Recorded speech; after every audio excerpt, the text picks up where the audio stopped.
अस्सलामुअलैकुम everyone, welcome back to my channel. उम्मीद है कि आप लोग सब बिल्कुल ठीक होंगे और आप लोग के रमज़ान बहुत अच्छे जा रहे होंगे और आप सब लोगों को चांदवाद बहुत बहुत मुबारक हो। तो यहाँ पर कैस्पर की 2-4 दिनों से तबीयत बहुत ज़्यादा ख़राब थी, बट मैं इतना ज़्यादा सीरियस नहीं ले रही थी इस चीज़ को, क्योंकि मुझे पता था मौसम चेंज हो रहा है। इसकी वजह से कैस्पर बहुत ज़्यादा डाउन डाउन सा हो रहा था, क्योंकि मुझे काफ़ी सारे लोग ये बात बोल भी रहे थे कि हमारी कैट भी बिल्कुल ऐसी हो रही है। बट आज सुबह मैंने जब कैस्पर को खाना दिया तो मैंने देखा उसकी नाक के ऊपर बिल्कुल पस बना हुआ था, और मैं ये देख के बहुत ज़्यादा परेशान हो गई। और ना ही वो ठीक से सांस ले पा रहा था, ना ही वो कोई चीज़ खा रहा था। वो जस्ट ज़बान बाहर निकालता और वापस अंदर कर लेता। यानी कि मैं उसको चिकन दे रही थी, उसको मैं दही दे रही थी, उसको मैं सेरेलैक दे रही थी, लेकिन वो कुछ भी नहीं खा रहा था। ना ही वो ठीक से सो रहा था, ना ही वो इतना ज़्यादा परेशान हो रहा था जिसकी कोई हद नहीं। और एकदम से ना बहुत ज़्यादा बहुत ही लो लो फील कर रहा था। तो ये मेरे घर में सब ने ये चीज़ देखी, और आप लोग यहाँ पे देख सकते हैं, मैं यहाँ पे आपको करीब से दिखा भी रही थी कि उसकी नाक बिल्कुल रेड हो रही थी और उस पर पस पड़ा हुआ था बीच में। तो मैं बहुत टेंशन में आ गई। मैंने कहा चलो मैं आज कैस्पर को लाजमी डॉक्टर के पास लेके जाती हूँ। और आज वैसे भी चांद रात है, तो कल के बाद पता नहीं डॉक्टर हॉस्पिटल यानी कि खुला हो नहीं खुला हो क्लिनिक, तो साथ साथ मैं डॉक्टर से पूछ भी लूँगी। तो यहाँ पर मैंने जस्ट इन ड्राइव बुला दी थी और मैंने कैस्पर को यहाँ पर बिठा दिया था, और मैं उसके लिए बैग निकाल रही थी, क्योंकि उसका जो केज है ना वो बिल्कुल टूट चुका था। तो मैंने कहा उसको आज मैं केज में बैग में डाल के ले जाऊँगी। पहले मैंने उसको बहुत कोशिश करी बैग में डालने की, बट वो पहले नहीं आता था। बट अब कैस्पर बहुत ज़्यादा वीक हो गया है, तो उसमें मैंने कहा चलो मैं इसको बैग में इजीली अभी ये बैग में आ जाएगा, और मैं इसको बैग में डाल के लेकर जाती हूँ अपने साथ, और डॉक्टर को मैं इसको दिखाती हूँ और पता करती हूँ कि इसके साथ क्या प्रॉब्लम है जिसकी वजह से ये ऐसा हो रहा है। तो मैंने आप लोगों को पहले भी ये चीज़ बताई कि कैस्पर को जब पहले गर्मियाँ आई थी, इससे पहले वाली जो गर्मियाँ आई थी उसके अंदर कैस्पर को किडनी और लिवर का बहुत ज़्यादा इशू हो गया था। ड्राई फूड देने की वजह से कैस्पर को किडनी और लिवर का इशू हो गया था, और अब कैस्पर को दोबारा कोई ना कोई मसला हो गया। तो मैं बहुत ज़्यादा इस चीज़ को लेकर टेंशन में थी। मैंने कहा चलो दिखाते हैं डॉक्टर को क्या इशू हो गया है। फिर मैं अपनी इन ड्राइव का वेट करी थी, और फिर उसके बाद हम लोग निकलेंगे। लेकिन सबसे ज़्यादा डर इस बात का था कि कैस्पर को कहीं डिहाइड्रेशन का प्रॉब्लम ना हो जाए, क्योंकि जैसे ही गर्मियों में कोई ना कोई कैट को बीमारी आती है, सबसे ज़्यादा डिहाइड्रेशन का प्रॉब्लम होता है। फिर हमारा ऑटो आ गया था और हम ऑटो में बैठ गए। तो यहाँ पे आप लोग देख सकते हैं कि कैस्पर को मैंने कितना ईजीली कैरी किया हुआ है बैग के थ्रू। बहुत ईजी हो जाता है, वरना अगर आप इस तरीके से मतलब बिना बैग या केज के अगर आप लेके जाते हो तो कैट्स बहुत ज़्यादा परेशान करती हैं।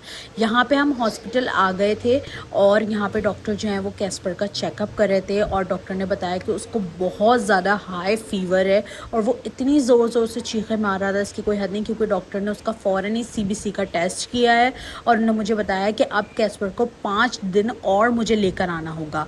तो अगर मैंने ये वीडियो इसलिए आप लोग के लिए रिकॉर्ड करी, क्योंकि एक तो मैं बहुत ज़्यादा परेशान हूँ, क्योंकि मुझे इस चीज़ की उम्मीद नहीं थी जो कैस्पर के साथ हो रहा था आज, और दूसरा ये कि मैं इस चीज़ से बहुत ज़्यादा परेशान थी कि खुदा न खास्ता किसी और कैट के साथ अगर ऐसा कुछ हो रहा हो और आप लोग को पता ना लग पा रहा हो, तो आप लोग प्लीज़ अगर आप अपनी कैट की ज़रा सी भी कंडीशन देखते हैं कि उसकी बहुत ज़्यादा ख़राब हो रही है, तो आप उसको फ़ौरन डॉक्टर को दिखाएं। यहाँ पे डॉक्टर ने एक मशीन लगाई हुई थी कैस्पर को स्टीम देने के लिए, और उन्होंने मशीन जो है वो केज के अंदर फिट कर दी थी, और ऊपर से इसका मतलब पूरा उसको बंद कर दिया था, यानी कि पूरा ऊपर ढक दिया था। बीच का मैंने आप लोगों को नहीं दिखाया, क्योंकि उसमें कैस्पर को इंजेक्शन वगैरह ड्रिपें वगैरह लगी थी, और उसका टेस्ट हुआ था, और वो इतना ज़्यादा चीख रहा था, इतना ज़्यादा वो परेशान होता, उसको स्ट्रेस हो रहा था, जिसको देख देख के मैं बहुत ज़्यादा स्ट्रेस में आ रही थी, बहुत ज़्यादा, कि मुझे मेरा दिल चाहता कि बस मैं रो जाऊँ, ऐसी मेरी फीलिंग हुई थी। बट मैंने किसी तरीके से अपने आप को कंट्रोल किया। यहाँ पे कुछ कैट्स भी थी जिनको न्यूट्रल हुआ था, और मैं यहाँ पे क्लिनिक पे बैठी हुई थी। मैं वेट करी थी कि कैस्पर को कि थोड़ी देर के लिए डॉक्टर ने बोला कि इसको स्टीम देंगे, उसके बाद ही फिर आप जा सकते हैं। अच्छा, यहाँ क्लिनिक पे भी बहुत सारा सामान है जो आपको यहाँ से मिल जाता है। यहाँ पे थोड़ी देर में एक डॉग भी आया जिसकी बिल्कुल सेम इसी तरह की कंडीशन थी, और उनका भी यही कहना था कि उनके डॉग के साथ भी बिल्कुल ऐसा ही हो रहा है।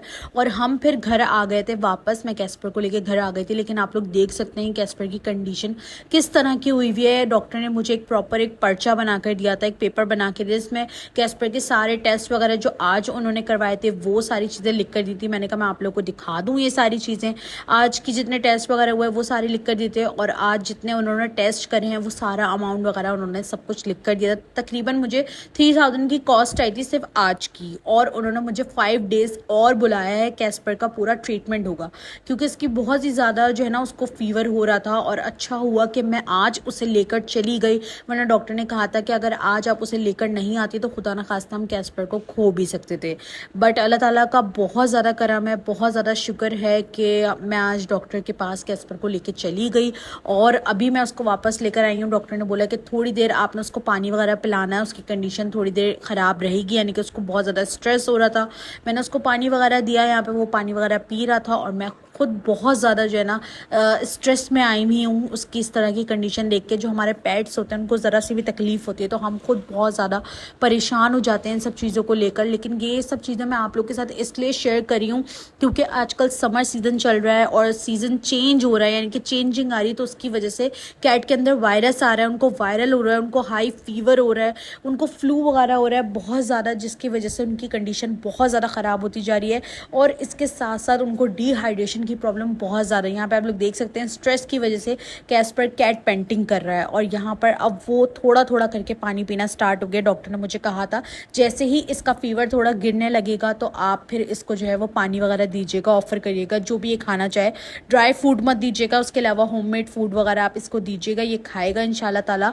और अब से 5 दिन तक मैं इसको लेके जाऊँगी और इंशाल्लाह ताला मैं आप के साथ इसकी कंडीशन शेयर करती रहूँगी। यहाँ पे साथ ही साथ मैं अपने पेट का जो है वो सदका भी दे रही हूँ। मैंने आप लोग को ये बताई भी है, बोली भी है कि आप लोग भी अपनी कैट का सदका दिया करें, क्योंकि इनके बहुत मासूम होती हैं, बहुत इनोसेंट होती है, तो उनको नज़रें वगैरह भी लग जाती है।